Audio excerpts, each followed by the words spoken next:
Pemirsa, Jaksa KPK menyebutkan mantan Menteri Kesehatan Siti Fadila Supari mengirimkan alias mentransfer uang kepada mantan Ketua Umum PAN Amin Rais. Dalam tuntutan jaksa, Amin Rais tercatat 6 kali menerima uang aliran dari Siti Fadila, di mana uang tersebut berasal dari Siti Fadila kemudian ditransfer ke semua pihak termasuk Amin Rais. Amin Rais menyebutkan uang tersebut merupakan bagian dari bantuan Sutrisno Bachir. Sebab Sutrisno Bachir telah berjanji akan memberikan bantuan keuangan untuk tugas operasional sehingga tidak membebani pihak lain. Mantan Menteri Kesehatan Siti Fadila Supari dituntut 6 tahun penjara, denda 500 juta rupiah, subsidiar 6 bulan kurungan. Mantan Menkes ini diyakini jaksa terbukti terlibat dalam kasus pengadaan alat kesehatan pada tahun 2005 dan 2007. Guna membahasnya dalam bingkai Amin terseret korupsi Alkes sudah hadir di studio kami, yaitu Lalola Ister yang merupakan peneliti ICW dan juga Sabri Saiman yang merupakan anggota Dewan Kehormatan PAN yang ada di kawasan Tanjung Priok, Jakarta. Namun kita belum tersambung dengan Pak Sabri. Kita akan coba nanti segmen selanjutnya. Saya ke Mbak Lola dulu. Selamat malam Mbak Lola, terima kasih telah hadir sama kami. Mbak Lola, kalau menurut Anda ini kan ada lagi ternyata kasus yang melibatkan petinggi partai.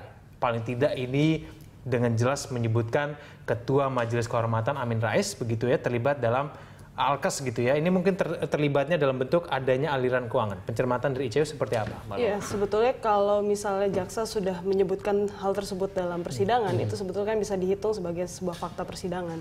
Sehingga kalau memang ada dugaan bahwa aliran tersebut berkaitan dengan tindak pidana yang sedang diusut gitu ya, atau dalam hal ini sedang disidangkan, itu rasanya bisa ditindaklanjuti gitu. Artinya kalau memang ada dugaan yang kuat tersebut, sebaiknya memang jangan hanya disebutkan di persidangan, tapi juga KPK bisa ambil inisiatif untuk melakukan pengusutan lebih jauh terkait dengan dugaan aliran dana tersebut yang diduga berkaitan dengan kasus Tapi korupsi. kalau KPK sendiri bisa nggak sih menjerat orang-orang yang paling tidak terbukti menerima aliran uang? Ini kan mereka menerima saja dan kita sudah tahu bahwa Amin Rais dalam konferensi persnya dia menyatakan bahwa dia tidak tahu uang itu berasal dari mana, dia hanya menerima itu sebagai bagian dari bantuan dari Sutrisno Bachir. Menurut Anda bagaimana? Bisa nggak KPK menjaring orang-orang itu? Iya, pada prinsipnya begini kan, kalau misalnya tindak pidana korupsi yang sekarang dituntut oleh jaksa KPK itu kan dia belum menindaklanjuti dengan TPPU-nya, misalnya tindak pidana pencucian uang. Dan itu kalau misalnya dilihat ada sejumlah aliran dana ke orang-orang lain di luar yang sudah disebutkan dalam persidangan,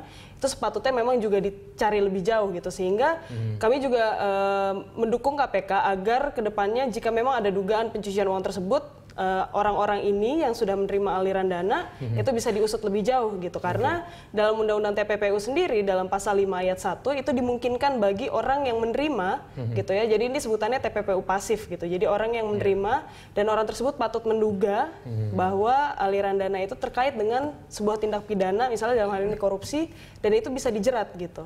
Jadi itu dimungkinkan. Tinggal pertanyaannya apakah jaksa KPK mau menindaklanjuti temuan atau fakta persidangan yang sudah disampaikan tersebut. Nah, kalau sekarang Amin Rais menyebutkan bahwa dia tidak tahu, dia hanya menerima uang itu sebagai bentuk bantuan begitu ya.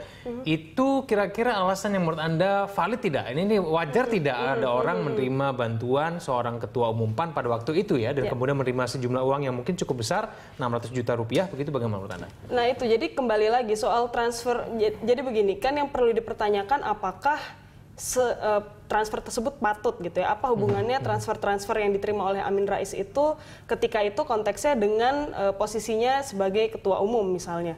Bahkan dalam konteks itu pun dia sepatutnya sudah berhati-hati gitu. Karena kan kategori sebagai ketua umum dari partai politik itu sebetulnya bisa terhitung sebagai penyelenggara negara gitu ya. Jadi dalam konteks itu rasanya pertanyaan selanjutnya juga apakah ada gini, yang harus dicari tahu lebih jauh juga adalah motivasi dari penerima transfer-transfer terhadap kepada Amin Rais tersebut gitu. Jadi kalau misalnya motivasinya tidak jelas apa, terus dia main terima saja, ya itu sebetulnya yang perlu dipertanyakan gitu.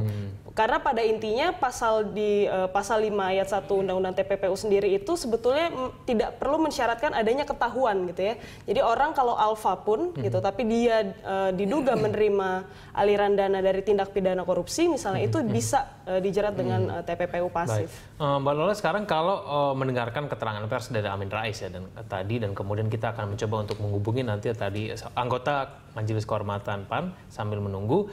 Tapi sekarang menurut Anda strategi KPK untuk mengusut lebih lanjut ini ke depan, apakah memang terbukti ada keterlibatan dari Amin Rais itu mulainya dari mana nih menurut Anda?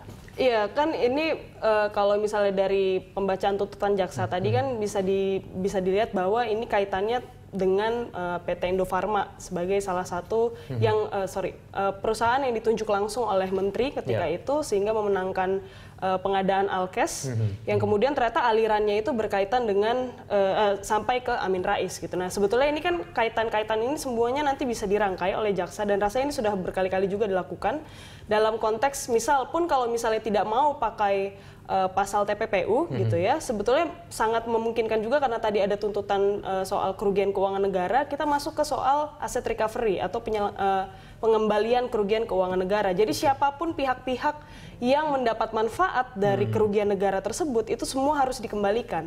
Gitu kan karena berdasarkan auditnya BPK sendiri kasus ini kan mengakibatkan kerugian negara sebesar 6,1 miliar misalnya. Nah, jadi dalam konteks itu semua pihak yang diduga atau patut diduga mendapat manfaat dari kerugian tersebut itu harus ditarik semuanya dalam konteks aset recovery-nya. Baik, lalu saya akan baca informasi berikut ini. Kita tunda dulu dialog kita. Pemirsa, mantan Ketua Umum Partai Amanat Nasional Amin Rais mengaku menerima uang 600 juta rupiah dari Yayasan Sutrisno Bachir yang ditransfer ke rekeningnya antara 15 Januari hingga 13 Agustus 2007.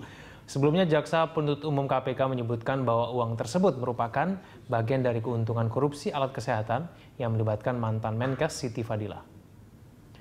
Amin Rais menyebutkan uang tersebut merupakan bagian dari bantuan Sutrisno Bachir, sebab Sutrisno telah berjanji akan memberikan bantuan keuangan untuk tugas operasional sehingga tidak membebani pihak lain. Menurut Amin Rais, selama bersahabat sejak tahun 1988, dirinya kerap mendapatkan bantuan dari Sutrisno Bachir untuk kegiatan sosial maupun keagamaan.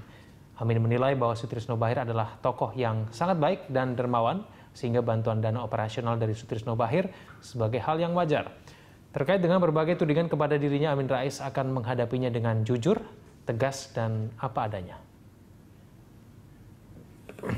Sebenarnya yang dikirim ke rekening saya, langsung saya follow up dengan menanyakan pada sekretaris saya tentang kebenarannya berdasarkan rekening bank yang saya miliki.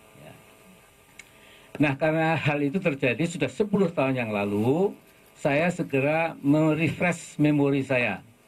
Pada waktu itu, Sutrisno Bachir mengatakan akan memberikan bantuan keuangan untuk tugas operasional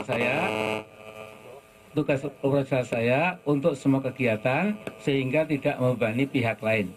Jadi kalau saya pergi kemanapun, travel, kemudian taksi dan lain itu sudah saya sendiri yang bayar, tidak membebani orang lain. Nah, Mas Rais adalah tokoh yang sangat baik dan dermawan yang sering membantu banyak pihak. Bahkan, persahabatan saya dengan Sutrisno Bachir sudah terjalin lama sebelum PAN lahir pada 98. Seingat saya, sebagai entrepreneur sukses waktu itu, Mas Rais selalu memberi bantuan pada berbagai kegiatan saya, baik kegiatan sosial maupun keagamaan. Mas Rais adalah tokoh yang sangat baik dan dermawan, sering membantu banyak pihak. Bahkan siapa saja yang mendapat bantuan dari Mas Rais, saya tidak tahu. Tentu Mas Rais lebih tahu. Saya pernah menanyakan pada Sutrisno Bachir, mengapa Anda membantu berbagai kegiatan saya? Jawabnya, saya quote ini, Mas Amin, saya disuruh ibunda saya untuk membantu Anda. Jadi ketika dia menawarkan bantuan tiap bulan buat kegiatan operasional saya anggap sebagai hal wajar. Nah, kalau kejadian 10 tahun lalu kini diungkap dengan bumbu-bumbu dramatisasi di media massa dan sosial, tentu akan saya hadapi dengan jujur, tegas, dan apa adanya. Di tahun 2007, saya sudah 3 tahun tidak lagi menjadi pejabat, waktu itu Ketua MPR. Namun rupanya bantuan Sutrisno Bachir untuk kegiatan operasional saya yang berlangsung selama 6 bulan pada tahun 2007 itu ini menjadi salah satu topik berita yang sangat menarik dan harus saya ikuti secara tegas dan berani. Perkara kita tahu sebelumnya dalam proses tuntutan sudah disebutkan sejumlah nama dan sejumlah peristiwa masih dalam rangkaian konstruksi kasus dengan terdakwa mantan Menteri Kesehatan di era sebelumnya. Nah, tentu saja pimpinan tidak dapat menemui yang bersangkutan ketika masih terkait secara langsung dengan perkara yang sedang ditangani oleh KPK. Namun jika ada informasi-informasi indikasi tindak pidana korupsi atau laporan terkait indikasi tindak pidana korupsi, silakan disampaikan pada KPK. Kita memiliki unit pengaduan masyarakat atau DUMAS dan nanti akan diterima di sana. Setelah diterima kita akan pelajari, kita akan telaah validitas dari informasi tersebut dan jika memang valid tentu kita akan teruskan lebih lanjut. Jadi prosedur dan mekanismenya sudah ada di bagian pengaduan masyarakat. Pemirsa, kami akan kembali lanjutkan dialog ini usai jeda pariwara berikut ini.